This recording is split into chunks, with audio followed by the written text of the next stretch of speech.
name's Lawrence Duffy, and I'm the Managing Director of Aurora Media, who are the host broadcasters for Extreme. So on site we have 40 people here that they are responsible for directing and producing the race. And that means a combination of cameramen, engineers, sound guys, production managers, talent, so presenters. And back in London, I have another 40 people or so that are responsible for making the show when all the camera shots come in live into another studio. They add graphics, they add more commentary, they add what's called AR and VR, so augmented and virtual reality content. They spin all that together and they push it out to the rest of the world from London. Well, the industry is really wide now. When I started about 30 years ago, I actually started as a runner. So now I run my own business and I've been pretty much everything from an assistant producer, researcher, runner, producer, exec producer. And now, I'm responsible for the shows ultimately. It's a brilliant industry. It's now it's as wide as it is deep. There's lots of creativity, there's lots of room for different types of people. So if you're a creative, you could end up as a director or producer or a cameraman. If you're a craft guy, or girl, you can be an engineer or a editor or work in sound. There's lots of various technical skills and there's lots of creative skills. If you're good with words, if you're a good writer or a good commentator, there's lots of places in the industry. So it's a really brilliant place to be, and it's not all about television anymore. It's all about media and streamers and internet and mobile television. So it's a very big space to be in. Yeah, so top tips are try and identify a little bit about what you want to do, and then be diligent about who's in it, do some research, and then, be resilient, just keep going. You're going to get knockbacks. I mean, if I told you that when I was younger, when I was sort of 21, coming out of college, in those days I was writing 30 CVs and I used to go around London posting them into people's boxes. I think I maybe had about 2 or 3 replies. And I just kept going. I eventually got a runner's job and I made the most of it and I worked hard. And you go up the ranks. So it's like any industry, you've got to be prepared, diligent, don't worry about the odd knockback, you're going to get those. And then when you're in, just get to know people, smile, work hard, and be yourself as well. The other thing is I'd say be yourself. The industry is for everybody, it's not just for an elite group. It's a very democratic place. It's a place where you can go up the ranks on merit, not on who you know. Those days are well gone. So be yourself and go after what you really want to do.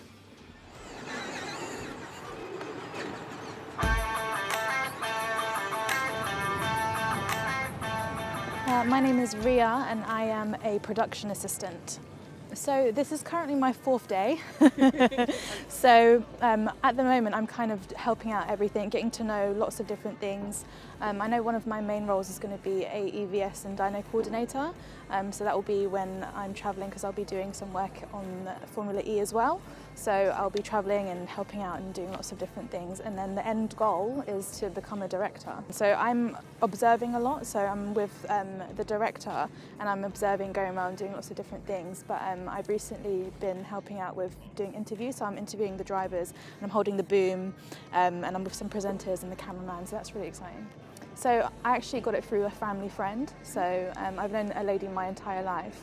And I originally studied film and television, but I found it really difficult to get into the filming industry. And she had a friend, she told me about him quite a few years ago actually. And she had a friend, and then recently she gave me a call and was like, oh, my friend is looking for somebody to come in and join his team, and I'll be his first employee. And it was a really amazing opportunity. So I did a Zoom and then had lunch, and Now I'm here. So the experience is great. I was a little bit apprehensive at first and nervous, as anyone would be on their first job, but everybody is so kind and so welcoming, and they're willing to help. They're teaching me and they're giving me tips, and they're being so welcoming, and I never expected that. So yeah, it's made my experience a lot better. So my tip would be just to keep on trying. Just, you know, if you can, I don't know, email, go to like filming agencies and try your best, and that's probably the best way I would suggest it. But it's difficult, so you know, don't be hard on yourself if you can't. And don't be hard on yourself if it doesn't happen straight away either. So I got to drive on the track, so that was really exciting. I did that on my first day actually, so it was a great first day.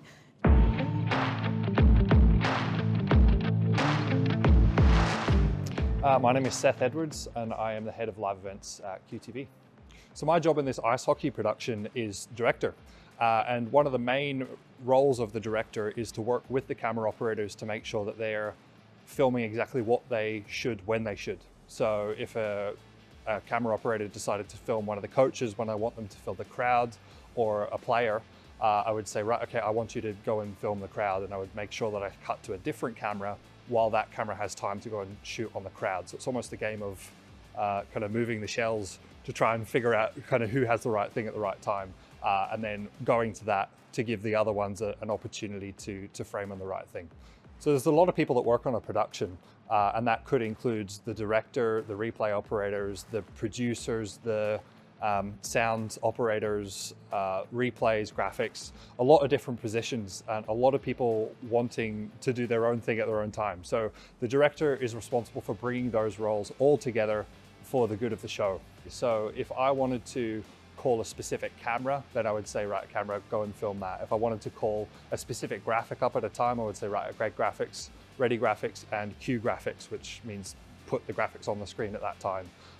Same for, you know, if we want a little bit of bubble music in the background over the top of some sort of graphic, then I would say, right, okay, ready with a little bit of bubble and bring up the bubble. It's about trying to think about more than just kind of what is on screen, but what could be on screen, and trying to get the elements in place to make that happen. So straight out of school, I went to University of West of Scotland and studied broadcast production. And straight out of that, I started freelancing as a camera operator. And I started working with QTV as a freelance camera operator, and I did a little bit of editing as well.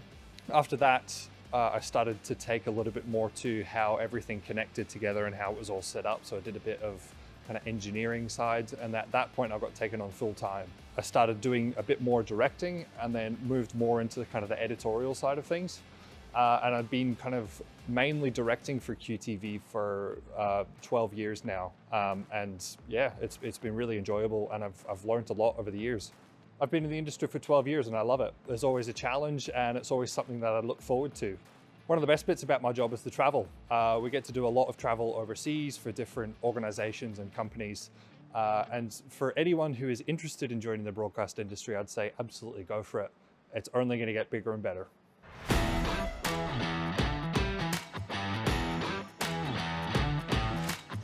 My name's Julie Robinson. I'm a senior technical manager.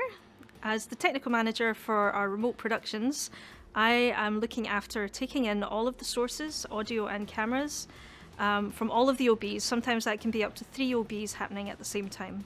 I also look after the communication between the director and the replay operator back here in the production control room, and the engineers and camera operators outside at the OB van. So my part within the team is as a kind of technical coordinator. I need to make sure that the people out at the OB, so the camera operators and the engineers, are all able to talk to the director and the replay operator back here. I need to make sure that everybody is seeing and hearing the right thing, that they are all talking to the right people. And if something is not working, as well as trying to make sure I can get it working, I need to make sure that everybody is aware of that. And if something doesn't work, I need to make sure that people are aware of the B plan that will be put in place. I'm basically acting as an in-between the van and the people back here, making sure that everybody is aware of what's going on at all points. So at high school, I did a lot of maths and chemistry and physics, a lot of the science subjects, and from there I went to the University of Glasgow, where I did a Bachelor of Engineering honours degree in electronics with music. After that, I started a traineeship at BBC Scotland as a vision engineer, which is the person who looks after rigging and maintaining all of the vision equipment. And also racking, which is a very specific job, a bit more creative, that involves color matching all of the cameras. So when you're on an OB and you have 6 cameras, you want to make sure that one of them's not too blue while the other one's too red, one of them's overexposed while another one's underexposed. It's making them all look pretty and all look like they're in the same place. So I spent a good 10 years or so doing that, and then I moved into lighting, where I spent a few years as a lighting console operator and director.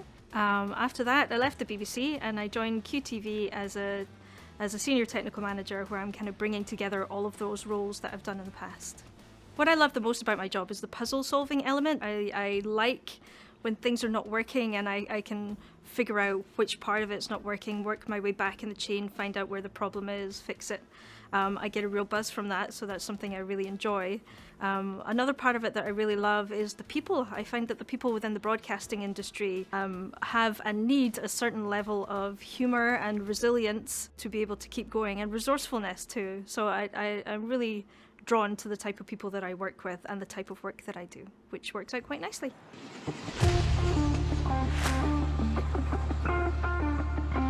I'm Sam Broadfoot and I'm the Technical Project Manager. So I'm in charge of all of the crew and the technical facilities we have for NEP to produce the broadcast for the Extreme TV show. So I liaise with everyone from the sporting teams to do with the racing, from the health and safety teams, all the engineers, the production, the directors, producers and things like that, and try and pull all the information together so everyone's aware of what's going on, and try and do a lot of planning so that everyone turns up to site with a vague idea of what's going to happen. So I did a broadcast systems engineering degree at university. From that I got a job at what was Visions as a sound engineer, or a trainee sound engineer.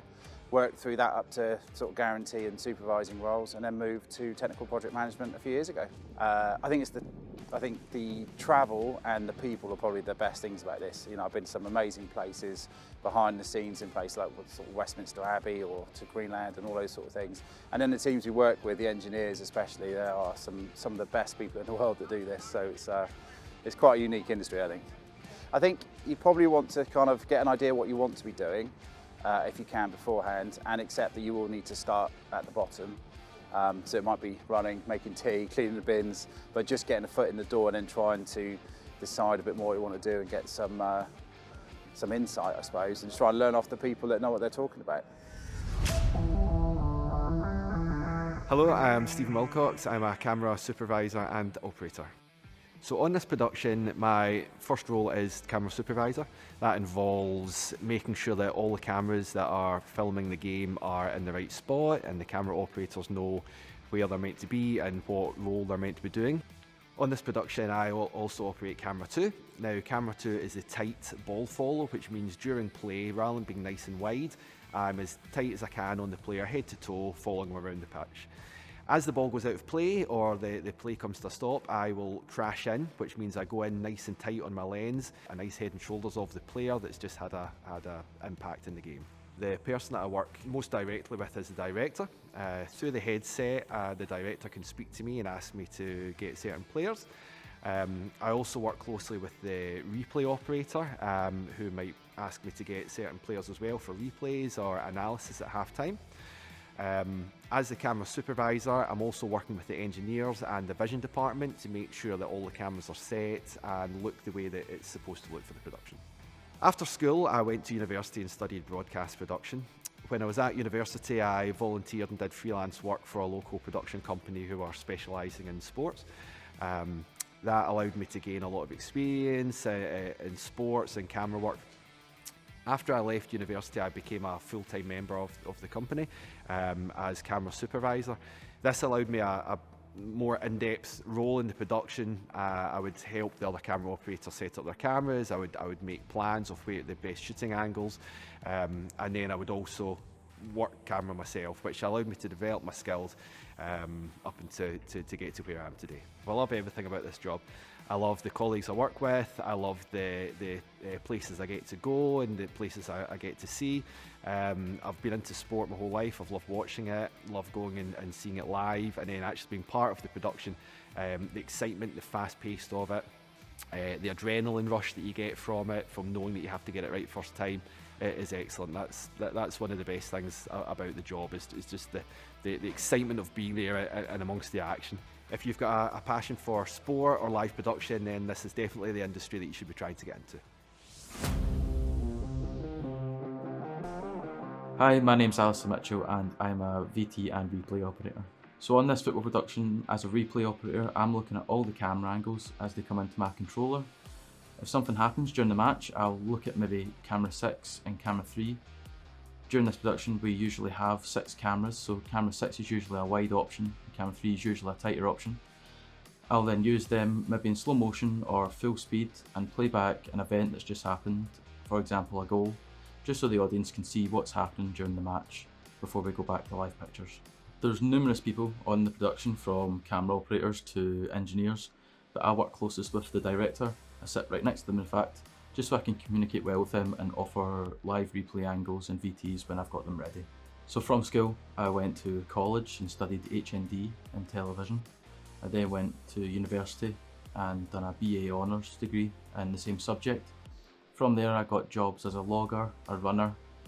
I then moved on to working as a technical director using programs like vMix, which is a software production suite, which then gave me the skills to use live replays and move up to the likes of Simply Live and EVS controllers. From a young age I've loved sport, so getting to work in this industry is a massive privilege.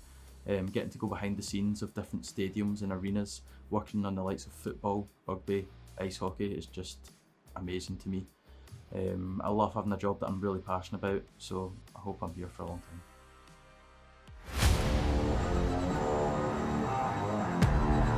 So I'm Mike Ball and I am a broadcast audio guarantee engineer. On a daily basis I'll arrive on the site, and depending on whether it's a truck or a fly pack, I'll be involved in setting up the equipment, getting it running, and then making sure that it's ready for everybody to operate during the day. In this particular production, we actually are heavily involved in also doing the audio mix.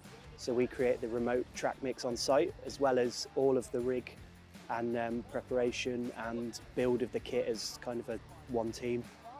So I started in integration, and I actually for a while was building OB trucks myself for a company, and I did that for many years and designing to the point where I was leading builds on a project. And then I got hired by NEP because I built their 4K trucks for them and I knew how to operate them, so that's how I came into work with NEP. I enjoy the travel quite a bit, and also the variety of work. It's never the same every day and always something new challenge, a bit different. So my top tip for anyone trying to get into the industry would be to just find a position where you can be multi-purpose, try different departments, move around a bit, and just try as much as you can before settling on kind of one path that you want to take, because there's all sorts of options available. My name is Craig Lorking and I am a professional drone pilot. So our role is to, in a nutshell, is to get a camera anywhere in the sky and any location around the circuit. So we provide aerial footage with drones, and the way that we integrate that with the whole production companies, we work very closely with the producers, directors, the radio frequency guys, also known as RF guys, and the vision guys, which control the cameras, so that we can seamlessly integrate within the whole entire production. For example, we've got an RF radio transmission system on our drone which integrates with the rest of the production system, so they can pick up our images wherever we are in the sky. And then once the images are sent from our drone to the vision desk, which is where the directors and the producers sit, then they have an image of all the drones and all the other cameras that are out on the track, and the director can then pick and choose what camera he wants at any time during the race, including the drone cameras. I've been absolutely entirely obsessed with anything that flies since I was a tiny little kid. I started flying radio-controlled aircraft at the age of 13, flying radio-controlled planes, and that naturally progressed into flying radio-controlled helicopters in my late teen years. Became a fully sponsored aerobatic radio-controlled helicopter pilot, which performed competitions around Europe and around the world, doing various competitions. And in a nutshell, when you've developed that level of skill flying radio-controlled aircraft, it means you can do things with a drone that a standard operator who hasn't learn how to fly reading controlled aircraft can do. We can put this drone or drones anywhere in the sky, whether it's having the camera a foot across the deck, flying at 60 miles per hour, or 1,500 feet in the sky to get a really nice broad panoramic shot. Get paid to travel the world doing my hobby. It's absolutely wonderful. It's a real honour to do this. It's such a joy and a pleasure. I couldn't think of anything better. It's literally a hobby that now we're doing professionally, and we get paid for the honour as well. It's a real pleasure and joy to do this.